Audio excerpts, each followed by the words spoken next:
உழவையே உயிராக கொண்டுள்ள அன்பு விவசாயிகளே, அனைவருக்கும் எனது அன்பான வணக்கங்கள். நமது விவசாயத்துல மகசூலை குறைக்கும் முக்கிய காரணிகளில் ஒன்று பூச்சி தாக்குதலாகும். அதை சரியான நேரத்துல கண்டறிந்து கட்டுப்படுத்துவது மிகவும் அவசியமானது. இந்த காணொலியில என்ன பார்க்க போறோம் அப்படின்னா, கத்திரிக்காய் செடியில வரக்கூடிய பூச்சிகள், அவை ஏற்படுத்தும் அறிகுறிகள் மற்றும் அவற்றை இயற்கை மற்றும் உயிரியல் முறையில் எப்படி கட்டுப்படுத்தலாம் என்பதை வாங்க பார்க்கலாம். கத்திரிக்காய்னு எடுத்துக்கிட்டா இதுல வரக்கூடிய பூச்சி தாக்குதல் என்னன்னா குருத்து மற்றும் காய்ப்புழு. இந்த புழுக்கள் குருத்து மற்றும் காய்ப்பகுதி துளையிட்டு உள்ள இருக்கிற திசு பகுதியை சாப்பிட்றதுனால இலைகள் எல்லாமே காய்ந்து வாடி போகும். அது மட்டும் இல்லாம பூவோட முட்டுக்களும் மற்றும் பிஞ்சு காய்கள் எல்லாமே உதிர்ந்து போயிடும். அடுத்து தண்டு துளைப்பான். இந்த புழுக்கள் இளஞ்செடிகளின் இளங்குருத்தை தாக்குவதால் இலைகள் வாடி வதங்கி காணப்படும் மற்றும் செடியோட வளர்ச்சி குறைஞ்சு போயிடும். அது மட்டும் இல்லாம காயோட உற்பத்தியும் தடைப்படுது. அடுத்து காடாப்புள்ளி வண்டு.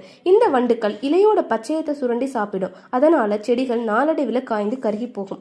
அடுத்து பழுப்பு தத்துப்பூச்சி சிற்றிலை வைரஸ் நோயை பரப்புது. இது இலையோட காம்பு நிலத்தை குறைச்சு இலைகள் சிறுத்து போயிடும். செடி பார்த்தீங்கன்னா புதர் போன்று இருக்கும். இதனால காய் காய்ப்பதே அரிதாக இருக்கும். இதை எப்படி கண்ட்ரோல் பண்ணலாம் அப்படின்னா, பாதிக்கப்பட்ட இளங்குருத்து மற்றும் பழங்களை சேகரித்து அழிக்கணும்.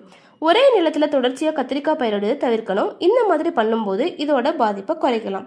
இதை எப்படி இயற்கை முறையில கட்டுப்படுத்தலாம் அப்படின்னா, அதுக்கு தான் நம்மளோட தயாரிப்பான இன்ஃபினிட்டி இருக்கு.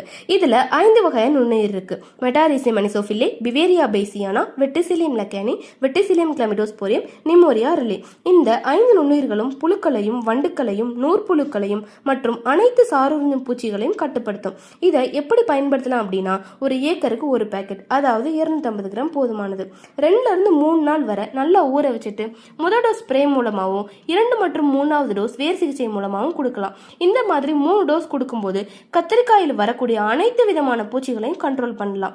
எனவே அனைத்து விவசாய பெருமக்களும் இதனை வாங்கி பயன்பெறுமாறு கேட்டுக்கொள்கிறேன். மேலும் தொடர்புக்கு 6384440313 ஆரோக்கியமான பயிருக்கு நண்பகமான துணை.